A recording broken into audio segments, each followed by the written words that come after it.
Olá, boas-vindas a todos os telespectadores da TV 247, também da TVT. É uma alegria dialogar com o historiador, professor Fernando Horta, sobre os fatos da conjuntura política no Brasil, especialmente depois da entrevista coletiva do ex-presidente Lula, em que ele abriu vários pontos do que pode vir a ser o seu terceiro governo. Lula lidera todas as pesquisas. Tudo bem com você, Fernando? Tudo bom, meu cara? Tudo bem é uma maneira de dizer. A gente vai levando esse ano com uma certa esperança de que o ano que vem as coisas realmente sejam muito diferentes. Muito bom. O ano que vem, esse ano, na verdade, né? Esse ano que vem, a partir de 2023, né? A partir de 2023. Fernando, vamos começar pela entrevista do ex-presidente Lula, concedida aos veículos da mídia independente. Ela foi muito importante e ela deixou claramente ali, quer dizer, o Lula abriu várias posições dele, né? Se mostrou uma figura, como todos conhecem, né? Disposta ali à conciliação, ao diálogo, e deixou essa questão do vice praticamente consolidada. Mas queria te perguntar se você vê dessa maneira também, que já há uma decisão, Geraldo Alckmin é o vice do ex-presidente Lula, e o que isso significa, na sua opinião? Pois é, Tuxi, eu vou dizer que eu não gostei muito da entrevista, tá? Assim, claro, a gente tem ali o Lula em toda a sua plenitude, o Lula sendo capaz de traduzir questões complexas de forma que as pessoas entendam, Lula sendo capaz de expressar sentimento e sentir aquilo que está falando sem ser uma máquina, como a gente vê alguns políticos fazendo. Quer dizer, tudo isso era, obviamente, o que se esperava do Lula. A gente tem uma linha muito alta quando o Lula vai falar, né? E nesse sentido é que eu não gostei da entrevista, porque me pareceu que alguns pontos em que, especialmente a militância, pensa que ainda estão em discussão, já se passou por cima, já está acabado. Essa questão do Alckmin, por exemplo, foi uma situação que me pareceu muito clara, no tipo, olha, não interessa mais o que vocês vão falar, o que deixam de falar, a situação já está resolvida. E a grande pergunta que a gente tem que fazer é, dada essa situação, quer dizer, dada essa guinada que parece que o Partido dos Trabalhadores e o presidente Lula fazem à direita, a centro-direita brasileira, para consolidar um aumento de vantagem eleitoral, a pergunta haverá espaço no governo Lula para as demandas e para os grupos sociais que estiveram sempre ao lado do presidente? Quer dizer, quais são os tipos de amarras que vão ser impostas a ele e quais são os tipos de compromissos que estão sendo aceitos nesse momento? Isso preocupa muito, né? Porque vamos combinar que sobre um governo Lula a partir de 2023 vão recair uma quantidade gigantesca de esperanças, de vontades, de interesses, e eles, até esse momento, me parecem que são opostos, inclusive. Né? Eu não imagino Geraldo Alckmin, por exemplo, lutando politicamente com as suas bases para revogar a legislação trabalhista. Eu não consigo ver Geraldo Alckmin tentando influenciar suas bases e mobilizando o seu capital político para acabar com a lei do teto de gastos. Então, a gente vai ter que conversar um pouco sobre isso depois que Lula for eleito. A questão que me pareceu, e por que eu não gostei da entrevista, é que me pareceu alguma coisa como um prato pronto. Vim aqui comunicar a vocês de uma situação. Né? E aí me pareceu que isso rompe um pouco com aquela imagem que o próprio PT está tentando criar, que é vamos construir um Brasil. Parece que não, parece que o Brasil já está construído, e eu vim aqui comunicar para vocês. Mas, Fernando, deixa eu só fazer um contraponto. Né? Interessante da maneira que você coloca, porque, de fato, muitas pessoas da militância, da base de esquerda, avaliavam que algumas questões estavam em disputa. Por exemplo, essa própria discussão sobre vice. Né? E o Lula deixou, não, olha, pelo que eu entendo da entrevista, pelo menos, Geraldo Alckmin só não será vice do ex-presidente Lula se não quiser. Que é praticamente impossível o Lula recuar do convite que já está feito publicamente. Então, esse é um ponto. Agora, quando você fala, né, que é um prato pronto, será que não existe também muito pessimismo da sua parte na eventualidade de trazer uma figura conservadora ou da centro-direita para aderir a um programa de governo mais popular? Né? Ainda que seja um meio do caminho mais próximo do programa do PT do que do PSDB, por exemplo? É boa essa ideia, Tuxi. Eu acho. Vamos combinar que ninguém está sendo vice do Alckmin pela figura do Alckmin. Né? A gente tem que ter noção disso. Se o Alckmin fosse uma pessoa que na última eleição tivesse tido 12%, 15% do percentual de votos, ele não estaria sendo vice do Lula agora. Ele estaria sendo ele candidato, né, aí uma terceira via. Então, o Alckmin não tá vindo para vice para agregar votos. Ele está vindo como uma chancela, como um acordo aberto, a céu aberto, a todas as luzes, com uma parte da sociedade brasileira. Tá? E aí, nesse sentido, você fica imaginando que tipo de... Muito bem, o Alckmin aderir ao projeto do PT, eu acho ótimo, acho que ele pode até fazer. A questão é, o que a presença dele facilita a realização desse projeto? Né? Ele vai utilizar os caminhos políticos dele e vai brigar com a história política dele para fazer acontecer esse projeto? Me parece que ele não tem condições hoje de fazer isso. Eu não sei se gostaria de fazer, mas me parece que não tem condições. É nesse sentido que eu não acho que seja pessimismo. Eu acho que é só falta de meios. Eu acho que o Alckmin não tem os meios suficientes para fazer o que uma parte da esquerda acha que ele vai fazer quando estiver na chapa, quando estiver na condição de vice-presidente. Bom, mas se ele vem como uma chancela de setores das classes dominantes, ou das elites, o que seja, não é possível, então, acreditar que o programa vai ser determinado basicamente pelo ex-presidente Lula e vai depender da base que se construi no Congresso? Vamos imaginar, olha só, o Alckmin passa a imagem de pacificação, de diálogo, de entendimento, de que o Brasil vai ter paz, o Bolsonaro representa conflito, guerra, confusão, discussão.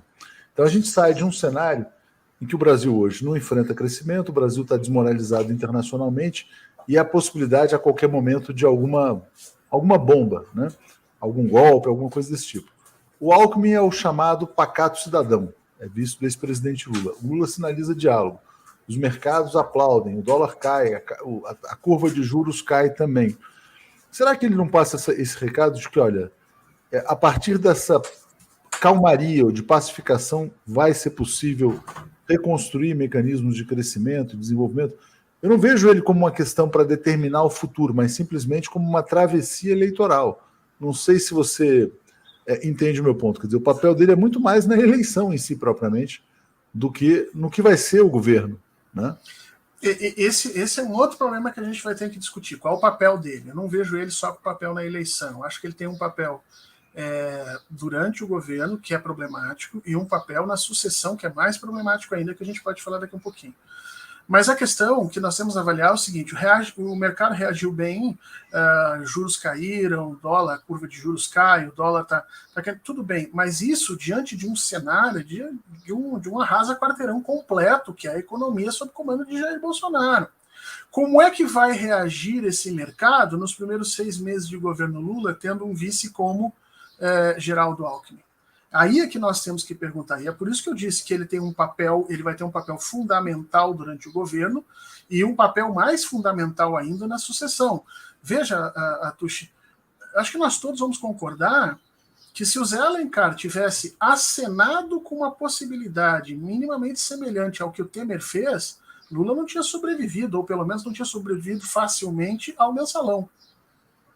Tá? Porque as elites brasileiras, você sabe como é que funciona, né? Elas não aceitam oposições mínimas que sejam os seus interesses. E Lula é uma oposição, pelo menos foi durante aquele primeiro momento, especialmente no segundo mandato, e vem agora falando em uma grande renegociação, redistribuição do pacto social a respeito da renda nacional. É isso que ele está sinalizando. Quando ele diz, olha, eu tenho que botar pobre no orçamento e rico no imposto de renda, ele está dizendo, eu vou rediscutir o pacto nacional que foi feito com relação à distribuição da renda. E isso as elites não vão aceitar. Então, o papel de Geraldo Alckmin na eleição pode parecer um papel de travessia, um papel de tranquilidade, um papel de legitimidade, mas a pergunta é, no momento que essa eleição se decidir, qual será esse papel ali adiante? E eu não tenho confiança de que as elites brasileiras sejam respeitadoras da institucionalidade de forma suficiente a reconhecer a vontade do povo e permitir que o Luiz Inácio Lula da Silva governe a partir dos seus interesses e com a força da população, tendo uma figura, vamos dizer assim, de direita na sucessão, no caminho sucessório à disposição. Eu acho isso muito perigoso. Fernando, como é que você viu outros pontos dessa entrevista? Por exemplo, quando ele falou dos militares, da relação com os Estados Unidos, também da própria relação que ele pode vir a construir com o Banco Central. Sempre na linha do entendimento, né? Por exemplo, ele é questionado sobre Estados Unidos. Ele levanta o papel do Obama, dos Estados Unidos no golpe de Estado, mas fala em parceria com os Estados Unidos. Ele é questionado pelos militares. Ele critica os militares atuais, mas fala sobre o papel das Forças Armadas. E assim por diante. Quer dizer, então, em todos os pontos, ele saía, vamos dizer assim, da zona de perigo para uma construção de futuro numa linha positiva. O que isso aponta na sua visão? Ele é obviamente, Lula sabe exatamente como funcionam as engrenagens de poder no Estado, e sabe que Estados Unidos, e especificamente as Forças Armadas no Brasil, são questões com as quais nós vamos ter que lidar, né? São, vamos dizer assim, bodes na sala que não há como fugir. Então, não se trata de aceitar ou não aceitar os militares, aceitar ou não aceitar a posição norte-americana. O Lula sabe que precisa compor com essas forças, e a fala dele é muito nesse sentido. Perceba, ele, num primeiro momento, de imediato, separa apoiadores de Bolsonaro das Forças Armadas, então ele abre uma porta para dialogar exatamente com a tese que uma parte das Forças Armadas quer fazer valer, que é exatamente, olha, nós somos uma instituição de Estado, né, e não nos ligamos a nenhum governo, e isso é bom, permite que a parte, vamos dizer, republicana do Exército compre essa tese e entre em algum diálogo efetivo com Lula, né?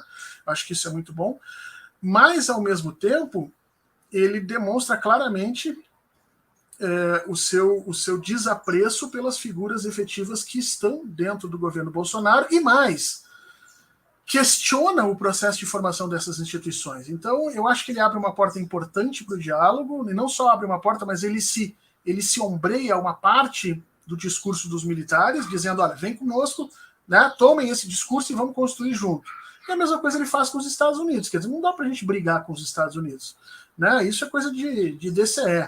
A gente tem um país para governar, e os Estados Unidos vão estar lá, vão continuar tentando dar golpe, vão continuar fazendo o que estão fazendo, a CIA vai continuar trabalhando como está, o FBI como está, o Departamento de Justiça também. O que nós temos que fazer é, olha, a gente vai conversar com vocês, mas nós queremos o nosso pedaço de independência respeitado. Eu acho que ninguém melhor que o presidente Lula para fazer esse jogo, né? Acho que isso não é novidade, acho que ele já tinha feito isso antes, mas a questão não é tanto como lidar com essas duas instituições.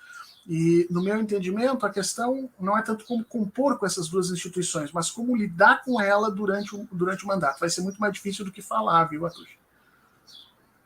Certamente não vai ser só na questão da conversa. Por exemplo, ele até falou, vou chamar o Roberto Campos para uma conversa, numa boa. E aí ele chama para uma conversa, bom, agora você vai ter a meta de inflação e a meta de crescimento. Ele obedece, né? Ele reorienta a política do Banco Central para sair do rentismo para uma outra linha, eventualmente mais desenvolvimentista. Esse é um exemplo. Bom, ele chama os militares, bom, agora vocês vão cuidar da soberania brasileira. Quer dizer, como é que vai ser? O que significa soberania? Né? O que significa? Exatamente, até aí já tem uma discussão, né? O que é soberania para um não é soberania para o outro também. Mas, aproveitando essa linha, quer dizer, na verdade, assim, independente dessas ressalvas que você faz, Fernando, ali se enxergou um presidente, né? E o contraste entre a imagem de Luiz Inácio Lula da Silva com a de Jair Bolsonaro é abissal. E isso foi percebido por muitas pessoas também. Aí eu te pergunto se você já o vê praticamente eleito, né? Como é que você vê a questão eleitoral no Brasil? Atush, assim, o contraste dele para com Jair Bolsonaro, para com Dória, para com Moro, para com Ciro, para com Simone Tebet, é abissal. A gente tem que colocar, não é só com relação ao Bolsonaro, com relação a todos os outros também. Nós temos um político, de fato, um ex-presidente, uma figura internacionalmente reconhecida, concorrendo dentro do seu campo político, dentro do seu jogo, da sua posição, da forma como ele acumulou conhecimento a vida inteira, contra uma série de, vamos colocar assim, uma série de pessoas que muitos deles não sabem nem o que estão fazendo ali nessa realidade. Então a diferença é realmente muito gritante, é demonstrada por todas as pesquisas que nós estamos vendo, né? O que nos leva, Atush, a imaginar que a eleição deve ser decidida no primeiro turno. Mas esse clima do oba-oba já ganhou. Gente, olha só, o Lula não pode entrar em clima do oba-oba a Glaze, o PT, os dirigentes nacionais não podem entrar, mas a gente que está analisando tem que dizer as coisas como realmente são. Até agora, todos os dados que nós temos apontam para uma vitória no primeiro turno. Isso não é excesso de otimismo. Não, o Fernando é um cara otimista. Não. São fatos, são dados. Claro que pode acontecer algumas coisas no meio, pode, mas por enquanto os dados que nós temos são esses, né? Eu penso que do ponto de vista eleitoral, do ponto de vista da democracia, se o jogo da democracia for jogado de forma seguindo as regras e tal, o Lula não tem como perder essa eleição. Agora, o Brasil e as elites brasileiras não são reconhecidos por respeitarem jogos eleitorais, por respeitarem regras institucionais quando seus interesses estão em jogo. É nesse sentido. Eu acho que... E aí a gente volta ao tema do Alckmin, né, Tuxi? Eu acho que é nesse sentido que a ideia de trazer o Alckmin, a estratégia de agregar o Alckmin, é uma estratégia inteligente. Porque você está dizendo para a elite brasileira o seguinte, olha, temos pontos em comum entre os interesses de vocês e os nossos. E esses pontos em comum são simbolizados aqui com o Geraldo Alckmin. Eu acho que, em termos de estratégia política, é inteligente. Agora, eu acho que a forma como está sendo implementada traz alguns riscos muito grandes para nós. E não sei se a figura de Geraldo Alckmin seria efetivamente a melhor para essa aposta. Mas o sentido está muito claro, o sentido está muito evidente disso. Construir um espaço de entendimento em cima de interesses que faça com que as elites brasileiras tenham dissuadido o seu objetivo de, vamos dizer, melar o jogo democrático ou de tentar alguma coisa por fora do processo constitucional. Você não vê isso, Fernando, como uma tentativa de uma transição suave? Uma transição suave? Vamos imaginar o que foi a saída do regime militar. Uma saída negociada, né? Não foi, por exemplo, com as diretas já que muitos desejavam, e foi no processo Tancredo-Sarney, que culminou com Sarney. Será que não é algo semelhante também à transição negociada para sair de um novo governo militar? Totalmente correto, Atushi, e isso me preocupa. Porque, veja, aquela transição, nós historiadores, nós somos todas as pessoas que falam e estudam sobre memória pública no Brasil, vão te ser francos em te dizer que o fato de nós termos tido uma transição negociada, o fato de nós não termos tido justiça de transição, o fato de nós não termos trabalhado a memória pública de forma correta, ou seja, nomes de torturadores adornam pontes e ruas pelo Brasil inteiro, isso tudo é que permitiu o retorno de Jair Bolsonaro.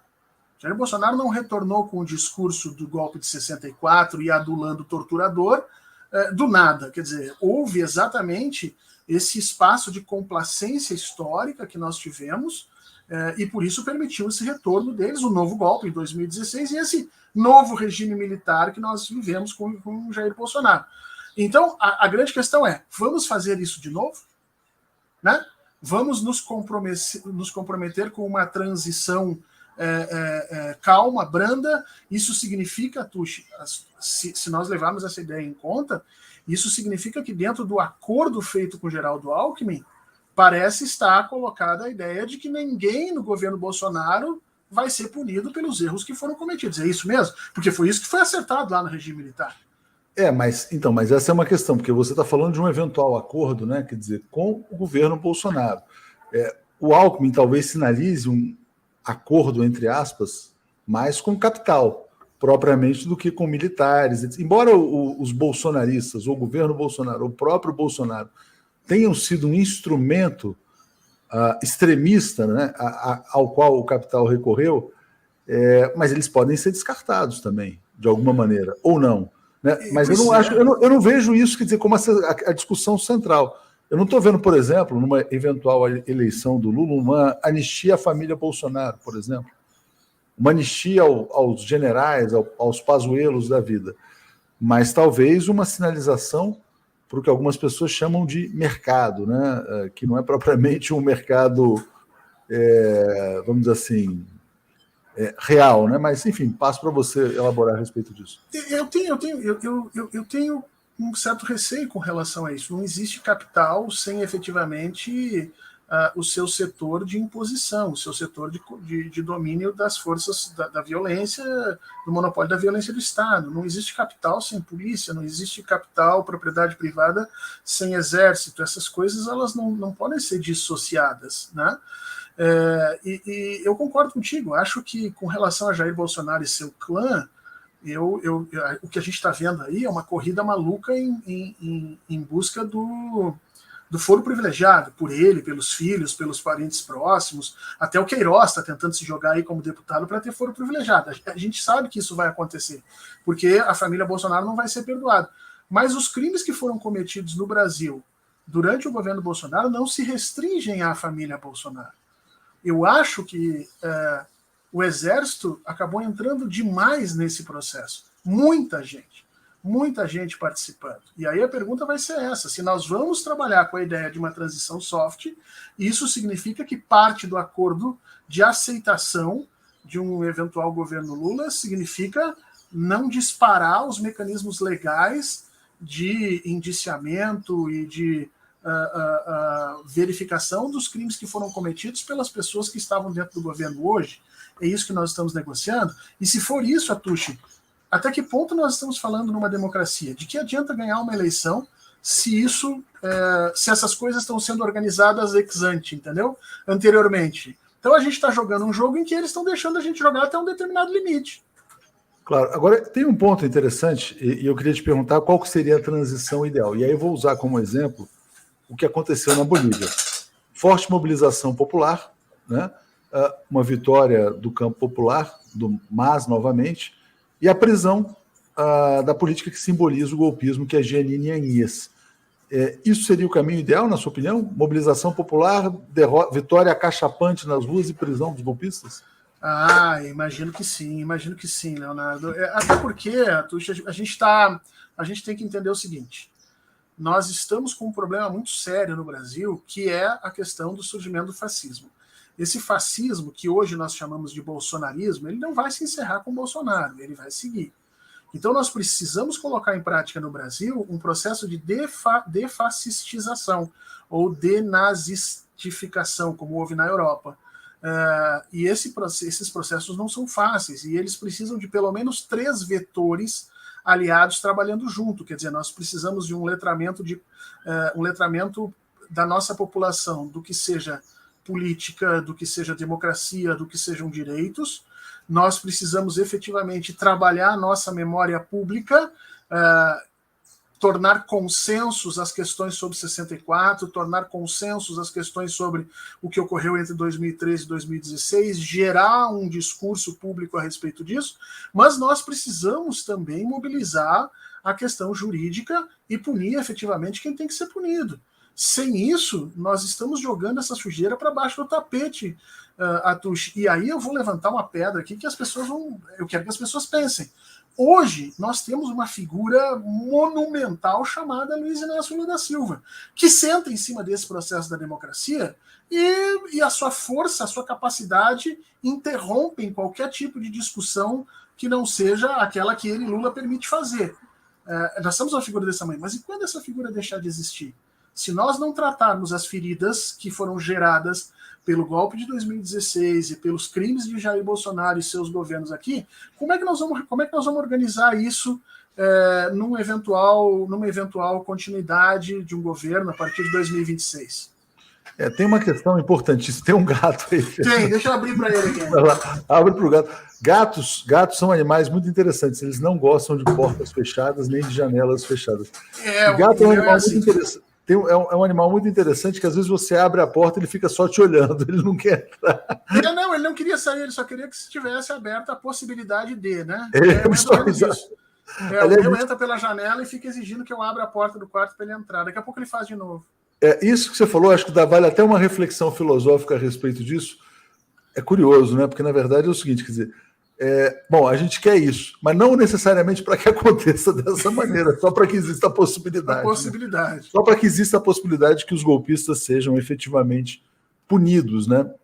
Ainda que possa haver eventualmente uma conciliação em nome do bem maior. E aí eu te pergunto, Fernando, sobre o efeito pedagógico, né, da não punição, porque você falava um pouco a respeito disso. Eu acho que o grande desafio... O Brasil teve vários golpes, né? golpe de 40, bom, golpe de 37 do Getúlio, golpe de 45 para derrubar o Getúlio, golpe de 54. A democracia surge com golpe, a república surge com golpe, né? Exatamente. Golpe de 64, golpe de 54 que levou ao suicídio, golpe de 2016. O que o Brasil precisa fazer para ficar imune a novos golpes, a futuros golpes, caso, no bom cenário, a democracia seja restabelecida nessa eleição? O que seria o caminho para evitar futuros golpes de vez no Brasil? É fácil de falar e difícil de fazer. Nós precisamos aumentar o controle da sociedade civil sobre as nossas instituições. Nós não podemos ter mais instituições insuladas dentro de uma sociedade. O que eu chamo de instituições insuladas? O Exército é uma instituição insulada, as Forças Armadas como um todo. O Judiciário é outra. Né? O que significa isso? Significa que nós temos pessoas pagas por dinheiro público que não vivem no Brasil. Um militar tem os seus próprios locais dentro da cidade onde eles moram, as vilas militares, trabalham dentro dos seus quartéis, tem hospitais próprios para eles, podem colocar seus filhos, inclusive, em escolas próprias militares, tem hotéis de trânsito ao redor do Brasil, quer dizer, tem serviçais do próprio Exército que podem lhes servir, sejam eles soldados, cabos e por aí afora, são criados e construídos a partir de cursos que são gerenciados por eles, não sei se você sabe, mas as escolas militares em todos os lugares no Brasil não são geridas pelo Ministério da Educação, e sim pelo Ministério do Exército, né? Então, nós não podemos ter esse tipo de coisa. Nós precisamos aumentar o controle da sociedade civil sobre as instituições. Tem duas regras na democracia que nós precisamos elevar ao ápice, né? Pessoas armadas não mandam. Em nenhuma democracia do mundo, quem recebe o direito da sociedade de portar armas e recebe por isso, em nenhuma delas essas pessoas mandam. Portanto, a submissão que as polícias e o exército precisam ter à sociedade civil tem que ser total, e nós temos que transformar isso. E a segunda coisa todo aquele que detém poder de Estado precisa prestar conta sobre esse poder.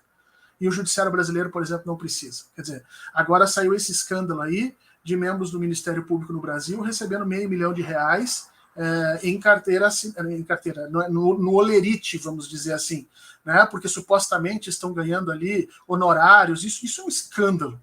Isso é um verdadeiro escândalo, né? Que só é permitido porque há um conluio entre procuradores, juízes, ministros, entre todos eles, para que isso aconteça. Isso é um escândalo. Esse é o tipo de instituição insulada. O judiciário brasileiro, e é muito característico do nosso sistema, tá? Nós temos um sistema principesco no Brasil. O judiciário brasileiro é um sistema do príncipe. Nós criamos a ideia de que juízes, para julgar bem, precisam estar acima de toda e qualquer pressão material.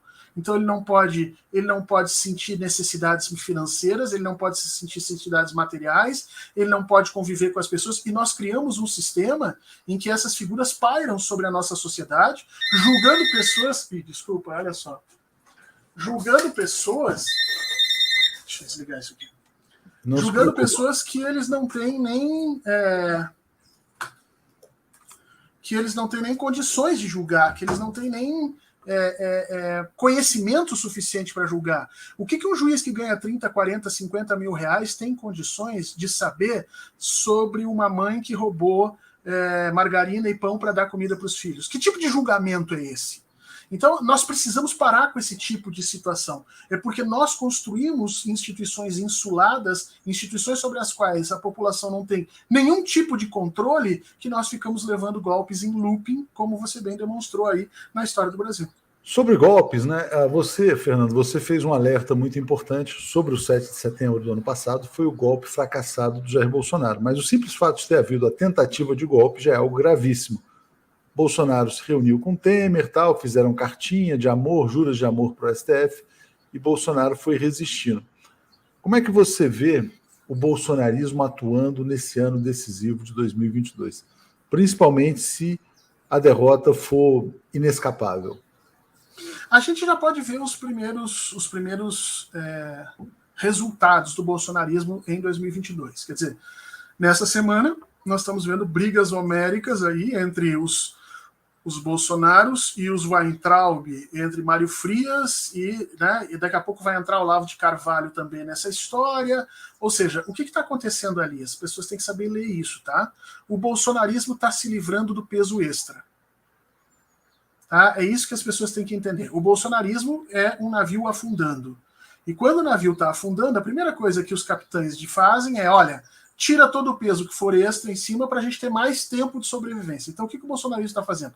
Está jogando de lado todas as figuras nefastas, perversas, criminosas que participaram dos últimos 4 anos de governo, está jogando para fora do barco, sinalizando para eles, olha, vocês estão por vocês mesmos, para tentar ali na frente negociar com as forças políticas ganhadoras de uma eleição uma transição em que eles não venham a ser punidos por isso. É isso que está sendo colocado em prática nesse momento. Tá? As pessoas têm que ter noção disso. Isso é tão evidente que os próprios irmãos Weintraub, por exemplo, já notaram isso e saíram em desespero, porque sentiram que vão ser jogados para fora do barco. Né? Porque isso é efetivamente que está sendo negociado. Agora, isso não vai acontecer de forma pacífica. Jair Bolsonaro vai sim tentar um golpe exatamente como Donald Trump tentou.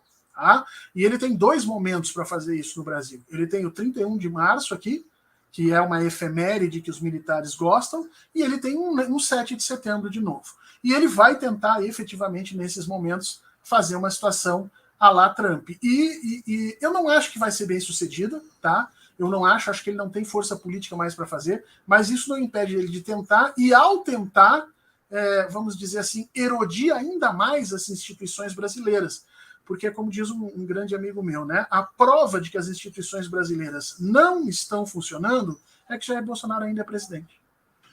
Isso é muito interessante, porque você tocou num ponto central. Houve até um debate, não sei se você viu nessa semana, entre 2 cientistas políticos, em artigos publicados na Folha de São Paulo. Um é o Carlos Pereira e o outro o Celso Rocha de Barros, né? Um criticando o outro em relação a essa questão do golpismo.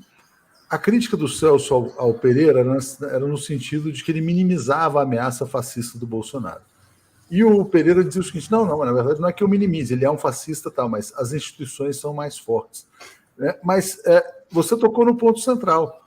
O fato de Bolsonaro ser presidente significa que o Brasil não tem instituições fortes. O fato de Bolsonaro continuar presidente significa isso ainda mais. Bolsonaro só é presidente, vamos só rememorar, né? Porque um juiz de Curitiba prendeu ilegalmente o ex-presidente Lula, os juízes do TRF4 mantiveram a condenação em prazo recorde, isso correu para o Barroso em tempo ultra recorde, e o Barroso suava frio e cassou os direitos políticos do ex-presidente Lula. Só por isso. Não, é mais do que isso. É mais do que isso. Fora o golpe de Estado contra Dilma, vários outros pontos. Não, o STF teve que romper com a Constituição, dizendo que a prisão em segunda instância era legal, e mesmo preso, Luiz Inácio Lula da Silva tinha direito de concorrer. Porque a Constituição declara que quando você é preso, você perde os seus direitos de ir e vir, mas você não perde os seus direitos políticos. Então, a violência feita para que Jair Bolsonaro se elegesse foi maior ainda. Quer dizer, tiveram que retirar os direitos políticos de uma pessoa por sobre todo o processo constitucional, literalmente de uma forma totalmente autoritária por um juiz. E aí teve a participação, como você bem lembrou, não só do Ministério Público e do Judiciário no 1º grau, mas no 2º grau e no STF e no TSE. Quer dizer, houve um alinhamento da justiça para que isso viesse a acontecer. E isso tudo para beneficiar uma figura que já se sabia que defendia a tortura, que já se sabia que era homofóbica, que já se sabia que tinha ligações com as milícias, que já se sabia que era corrupto, que seus filhos já tinham indícios de enriquecimento ilícito, que ele tinha indícios de enriquecimento ilícito. Quer dizer, tudo isso foi feito. E aí, Atush, como diante de uma elite que permite isso acontecer, como encarar um vice como Geraldo Alckmin, que é muito mais palatável do que Jair Bolsonaro. Você entendeu o meu argumento? Se fez tudo o que se fez para favorecer Jair Bolsonaro, olha, Alckmin é a Lady Di perto do Jair Bolsonaro. O que se vai fazer para favorecer Geraldo Alckmin numa possível sucessão? O Lula foi questionado sobre isso, sobre risco de impeachment, ele falou que não, sobre a própria questão da sua existência biológica, né, que eu acho que é um fator também. O Nassif colocou essa preocupação. Todo mundo sabe que o Lula se cuida da saúde, etc. e tal, mas esse é um ponto que muitas pessoas têm colocado. Né? Mesmo que nada seja feito, existe uma preocupação natural, né, Fernando? Eu penso o seguinte, Atush, vamos resolver essa questão? Vamos eu e você aqui resolver essa questão. Vamos resolver a questão Alckmin. Vamos fazer com que 100% da militância de esquerda hoje aceitem o Alckmin sem maiores problemas? Faça o seguinte, Lula se elege, no primeiro, segundo mês de governo, nós passamos uma lei mudando a Constituição. Na falta do presidente, se tem eleições chamadas no prazo de 60 dias, ponto final. O vice se mantém no cargo por 60 dias para chamar as novas eleições. Acabou. Retirem Geraldo Alckmin da condição de governar o Brasil e eu tenho certeza absoluta de que nós não teremos mais essa oposição gigantesca a ele na chapa, né? O problema é que nós temos um sistema constitucional, um sistema institucional em que encarrega essas figuras e as pessoas votam em Tancredo e acabam governadas por Sarney. E isso não é novo no Brasil. Isso foi feito com esse objetivo. Então vamos trocar isso. Quem sabe a gente consegue um acordo com isso. Olha, Alckmin, vamos fazer o seguinte, vamos mobilizar as forças do PSDB, do PT, do PMDB, para conseguir aí mudar a Constituição nos primeiros meses e declarar que na vacância do presidente, por qualquer motivo, morte, inabilidade, impeachment, alguma coisa, é necessário se chamar eleições num prazo de 60 dias. Vocês topam? E aí, Atushi, eu tenho a impressão que o Alckmin, nessa segunda condição, não vai se tornar assim tão bonitinho e tão maravilhoso para as elites brasileiras. Há o risco aí, eu acho que você colocou bastante bem. Fernando, você falou sobre a questão da tentativa de golpe nessas duas datas, né? O aniversário do golpe militar de 64 e o 7 de setembro. Você também colocou, olha, acho que não será bem sucedido. Mas você não acha que assim, é muito roleta russa a gente viver esperando o próximo golpe e torcendo para que ele fracasse? Claro que é, Tuxi, claro que é. É um absurdo o que aconteceu aqui. É um absurdo que nós tenhamos tido um golpe, uma tentativa de golpe fracassada, e que a resposta institucional a isso tenha sido uma mediação, meio de forma de pirataria, entre um ex-presidente golpista e um representante não oficial do Superior Tribunal Federal, que era o Alexandre de Moraes. Quer dizer, isso aí é literalmente uma gambiarra. Se as pessoas quiserem saber, né, qual é o conceito de gambiarra jurídica, é isso aí, é isso que foi feito, entendeu? Diante de um crime absurdo, que era uma tentativa de golpe, as elites orquestraram um acordo entre um ex-presidente golpista e um representante não oficial do Supremo Tribunal Federal para colocar panos quentes e deixar a coisa andar. Quer dizer, a gente está deixando esses bichos crescerem. E aí, como você disse, é uma roleta russa. Eu acho que a chance é muito pequena. Ele tem uma bala, vamos dizer assim, mas ainda assim é uma bala. Você vai puxar o gatilho? Vai permitir que ele puxe o gatilho? Lula falou que ele vai ter que aceitar o resultado eleitoral, todos terão que aceitar, e se ele quiser sair pela porta dos fundos, como fez o Figueiredo, pode sair. Esse é o final feliz, vamos torcer pelo final feliz, né? Fernando, nesse cenário também de final feliz, houve nessa semana uma outra notícia importante, que é a nova embaixadora dos Estados Unidos para o Brasil. Tem um dado relevante que não é aquela figura assim, sabe, da comunidade latino-americana, que tem aquele viés anti-Cuba, anti-Venezuela, anti-comunismo. É uma empresária, né? É uma empresária do setor de telecomunicações. Sendo uma empresária do setor de telecomunicações, eu vejo duas agendas que vão vir com força. Uma, o ataque ao 5G chinês, provavelmente, e outra, a questão do meio ambiente. Mas também vai vir uma agenda que é mais ou menos a seguinte: olha, tudo bem, os Estados Unidos deram um golpe, levaram ali recursos naturais, aquela coisa toda, mas o golpe de Estado é ruim também para multinacionais americanas. A Ford foi embora, talvez as multinacionais não estejam vendendo o que deveriam vender num mercado cativo como o Brasil. Será que a relação Brasil-Estados Unidos não vai mudar numa linha mais assim, olha, tem que ser bom para os negócios agora? Como é que você vê o cenário? Não sei se você chegou a ver essa notícia também da nova embaixadora. A embaixadora é uma doadora de campanha do Biden, tá? Ela foi uma das grandes doadoras e já é comum assim na política norte-americana, grandes doadores de campanha receberem como pagamento esses cargos honoríficos, são mais honoríficos do que financeiros, especialmente para o cara que faz esse tipo de doação. O salário, o dinheiro que eventualmente ele vai receber do governo estando aqui é merreca para eles. Agora, esse é um aceno muito claro para Luiz Inácio Lula da Silva, tá? Porque uma empresária, os Estados Unidos estão dizendo, não mexam nos interesses econômicos norte-americanos. Veja, O que o Biden está dizendo? Nossa discussão não é mais Cuba, realmente isso é uma loucura, nós não temos mais que discutir Cuba, não temos mais que discutir se está acontecendo aquecimento global ou não, que eram as grandes agendas do Trump, né? Nós não somos negacionistas, né? O que o Biden está dizendo para o Lula é isso, nós não somos nada disso. Mas não mexo nos interesses econômicos norte-americanos. Eu vou botar aqui uma empresária ligada a esses empresários lá, uma figura desse meio, para lembrar vocês de que, olha, esse negócio aí de rever a partilha do pré-sal, esse negócio aí de rever as privatizações, esse negócio aí de repente, imagina, Tuxo, de posse dos mecanismos de Estado, nós começamos a fazer uma grande investigação e descobrimos, por exemplo, provas de todas essas relações que nós da esquerda apontamos entre Moro Dallagnol e o Departamento de Estado dos Estados Unidos. E aí, de repente, o governo brasileiro resolve dizer, olha, eu não vou mais pagar as indenizações que vocês, de forma completamente injusta e unilateral, decidiram sobre a Petrobras, e nós vamos iniciar uma ação contra vocês. Imagina uma situação dessa. A sinalização norte-americana é: não mexam nos interesses econômicos dos Estados Unidos. E aí, Leonardo, a gente tem que parar para pensar, vamos ter força para mexer nisso? Ou isso vai estar dentro daquele pacote junto com o Alckmin de coisas imexíveis, coisas que não podem ser tocadas, porque por conta de nós termos feito um acordo pré-eleitoral num cenário, Atush, que tem muita gente falando isso, né? O Alckmin seria a carta ao povo brasileiro de Lula. Não. Naquele momento, Luiz Inácio Lula da Silva estava na frente das pesquisas, mas era uma eleição disputada. Hoje, nós temos uma vitória acachapante. É a primeira vez na história do Brasil que a esquerda não precisaria fazer acordos para governar. Ou pelo menos para ganhar a eleição. Para ganhar a eleição. Né? E nós estamos já desde antemão fazendo esses acordos. Ou seja, eu acho que a gente está amarrando, para fazer uma figura de linguagem, para fazer uma figura para as pessoas compreenderem, eu acho que nós da esquerda estamos amarrando um braço nas costas, entendeu? Para iniciar a luta.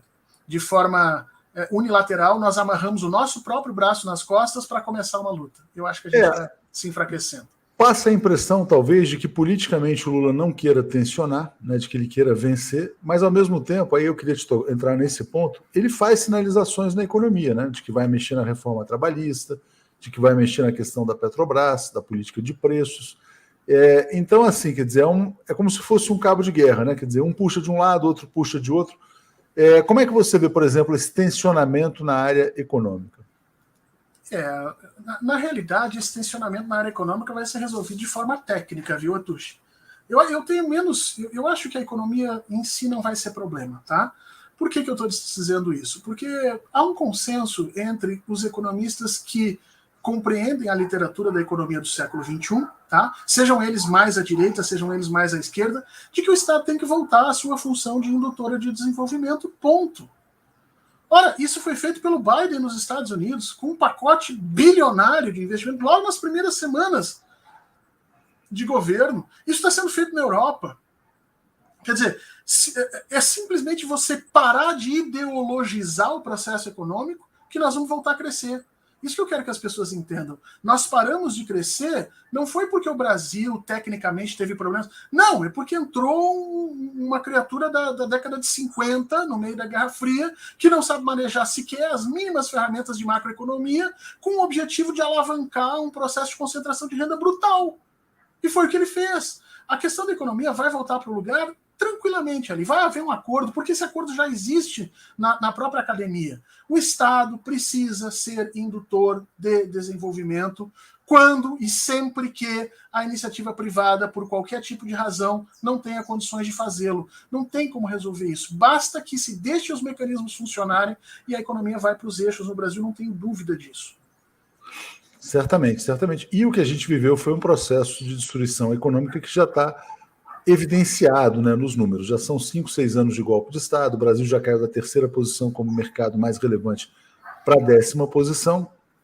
E aí eu quero te perguntar, Fernanda, a gente está já chegando perto do final aqui da nossa entrevista, se você vê o Brasil... Porque outro dia, na verdade, eu fazia uma gravação com a ex-presidente Dilma Rousseff, e depois da gravação a gente fez uma reflexão, eu fiz uma ligação e compartilhei um ponto de vista, né? Não sei se você concorda com isso, essa é a minha colocação, não dela. Eu disse o seguinte: o golpe de 2016, de certa forma, ele é pior do que o golpe de 1964. Por quê? Você mencionou Guerra Fria. Em 64, o golpe veio no contexto da Guerra Fria, mas ele expressava um projeto de desenvolvimento do Brasil. Era uma modernização autoritária da economia brasileira. Era um processo de desenvolvimento com altíssima concentração de renda, inclusive para favorecer o Brasil como campo de caça para o capital internacional. E isso, de certa maneira, alguns vão dizer que até pode ter dado certo, né? Você teve ali o milagre econômico do Delfim Neto, etc. e tal. Depois foi tanto arroz salarial que isso até, na verdade, fez emergir o outro lado, a luta pela recomposição dos salários. A própria ascensão do Lula é uma consequência um pouco das deficiências desse modelo implantado no Brasil. O golpe de 2016, com a sua ponte para o futuro, ele é um projeto de subdesenvolvimento do Brasil, né, que destrói o Brasil do ponto de vista industrial e joga o Brasil de volta à economia agroexportadora do passado. Você vê espaço para o Brasil se tornar um país de ponta no mundo depois de todo o estrago feito? Como é que você vê a reconstrução da base econômica do país?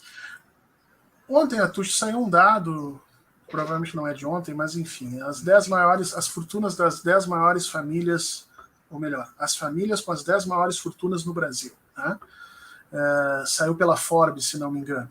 E se você pegar isso, você vai encontrar uma família só, cujo lastro da sua fortuna advém de indústria.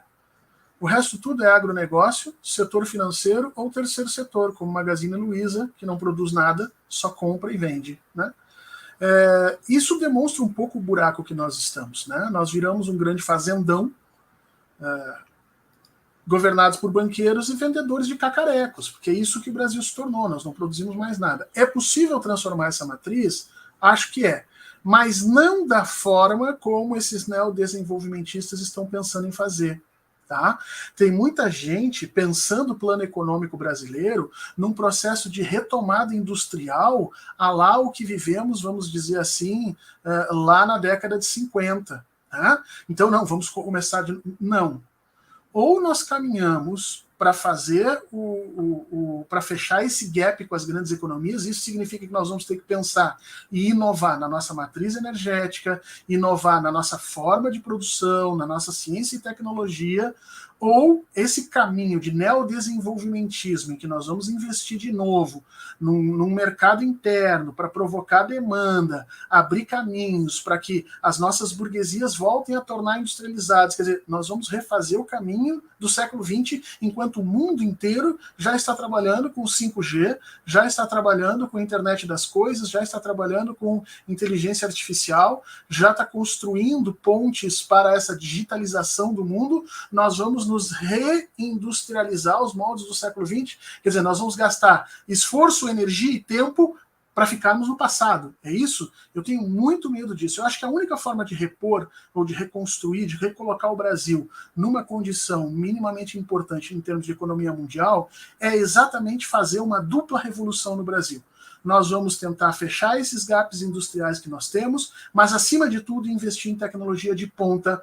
E eu tenho para te dizer que alguns parceiros internacionais hoje teriam interesse nisso, especialmente China. Nós precisaríamos ser ousados nessas parcerias para fechar esse gap, sob pena de nós ficarmos mais um século atrás no desenvolvimento de todo o restante do mundo, como aconteceu com praticamente todo o século XX no Brasil. Lembrando que, na verdade, o Brasil chegou a ser um dos países que mais cresciam, né, durante um determinado momento, e depois parou a partir da crise da dívida de 80, teve um breve período de recuperação com o ex-presidente Lula, com a Dilma também, e depois afunda completamente. Fernando, eu sei que seu tempo está escasso, já a gente vai encerrar aqui, mas eu quero, já que você mencionou China, como é que você vê o Brasil se colocando na disputa entre Estados Unidos e China? Algumas pessoas colocam que, até com a própria crise da Covid, que quebrou linhas de produção do mundo globalizado, que pode ter início um processo de desglobalização. O livro The Great Reset, o tão famoso do Klaus Schwab, fala que a gente pode sair de uma globalização para um cenário de regionalização de linhas de produção industriais, até por segurança das grandes empresas. Então, por exemplo, uma empresa que atende os Estados Unidos não pode trazer tudo da China, tem que estar pelo menos no México. Uma empresa que atende o Brasil tem que estar aqui por perto também, ou preferencialmente dentro do Brasil. Você acredita num cenário eventual de desglobalização com o aumento da produção industrial e eventualmente até de parcerias assim no âmbito das Américas de uma maneira mais saudável? Olha, Tuxa, eu acho que não, viu? Eu acho que esse caminho que nós estamos vivendo da digitalização, da centralização, tanto de capital quanto de conhecimento, são caminhos sem voltas, tá? Eu acho que as lógicas do capital e dos sistemas como nós conhecemos até hoje não vão caminhar para entrar nesse meio termo, né? E não, então vamos globalizar, mas só alguns setores, outros setores sejam estratégicos. Eu acho que não vai funcionar. Agora, e aí é que eu penso que um novo modelo de sociedade, um novo modelo de produção de sociedade humana precisa ser pensado, tá? E nesse sentido, eu vejo a atuação do Brasil como essencial. Não numa disputa entre Estados Unidos e China, mas exatamente para evitar essa disputa. E aqui, veja que interessante. A grande sacada dos Estados Unidos durante toda a Guerra Fria foi ter se colocado na condição de porteiro entre o hemisfério leste e o hemisfério oeste. Quer dizer, os norte-americanos sempre se venderam durante todo o século XX como o único país suficientemente forte e neutro e capaz de fazer essa ligação, de conversar com a União Soviética, de chancelar acordos internacionais, de chancelar acordos comerciais. Ele sempre se colocou como um grande paizão, né? aquele que protege o Ocidente. Mas, ao mesmo tempo, ele se colocou como o cara que tem a chave da porta entre o Oriente e o Ocidente. Quando ele queria que as negociações parassem, elas paravam. E eu acho que essa é a função que Luiz Inácio Lula vai fazer no mundo, em termos internacionais, a partir de 2023. Ele não vai se colocar numa condição de decidir um lado entre China ou Estados Unidos, mas ele vai se colocar numa condição, e aí eu acho que vai ser a grande sacada da política externa brasileira nesse momento, mas se colocar numa condição de ponte entre Estados Unidos e China, obrigá-los a se aproximar por meio de interesses que vão se cristalizar efetivamente nos interesses do Brasil e da América Latina. Não é possível a América Latina se desenvolver e conseguir alcançar o desenvolvimento europeu e norte-americano simplesmente apelando para as relações históricas com os Estados Unidos. É necessário que nós venhamos a nos aproximar mais da China. Mas, nesse contexto, nós precisamos também levar em conta a geopolítica e oferecer aos Estados Unidos segurança de que, efetivamente, a sua posição no mundo não vai estar assim tão em risco. Então, eu acho que o Brasil deve cumprir um papel preponderante nas próximas décadas de ser a grande ponte entre Oriente e Ocidente. E nisso, Atush, eu acho que vai um enorme de um caminho para pensar um novo mundo, para pensar uma nova forma de sociedade, para poder organizar isso de uma maneira em que não fique os interesses dos europeus e brancos de um lado por sobre os interesses de todo o restante do mundo, sejam eles africanos, asiáticos e por aí afora. Eu acho que o Brasil tem esse papel e a figura de Luiz Inácio Lula da Silva, da forma como foi construída nos últimos anos, é uma figura-chave para simbolizar esse processo de não mais um árbitro de disputa, mas um indivíduo que senta para encontrar caminhos comuns entre os dois lados. Fantástica essa sua fala. Isso me lembrou uma vez o que me disse o Saturnino Braga. Ele falava o seguinte: o Brasil pode vir a ser a potência da paz. Esse é o papel reservado para o Brasil no futuro, de ser uma potência que se afirma, né, pelo seu papel, pelo seu território, pela sua dimensão e por uma liderança na construção de uma paz mundial. Fernando, queria te agradecer muito, é sempre um prazer falar com você, né? Você fez alertas importantes sobre o risco de golpe, sobre a própria composição da chapa do ex-presidente Lula e sobre uma transição por cima que pode estar sendo negociada aí no Brasil. Mas o consenso é o seguinte: o Brasil precisa sair desse inferno, né? Eu acho que essa é a grande questão. É isso aí, Atush. Acho que a gente tem que pensar o Brasil não só com os olhos em 2023, mas também com os olhos em 2026 e talvez em 2030, porque nós precisamos fazer grandes planos, ou então a gente vai ficar o tempo todo vivendo nessas migalhazinhas. Posso fazer um jabá meuzinho aqui? Por favor, aproveita. Pedi inscrição para o meu canal no YouTube. Eu tenho um canal que está começando a ficar um pouquinho mais gordinho. Por enquanto eu estou mais gordo que o canal, mas futuramente eu espero que eu vá emagrecendo e o canal engordando. Aliás, o pessoal que trabalha comigo veio esses dias me dizer que a gente podia fazer uma série de vídeos comigo fazendo abdominal. Né? A cada 1000 abdominais, 1000 inscritos. Eu digo, vocês estão loucos, eu morro antes da gente chegar a 10 mil inscritos, entendeu?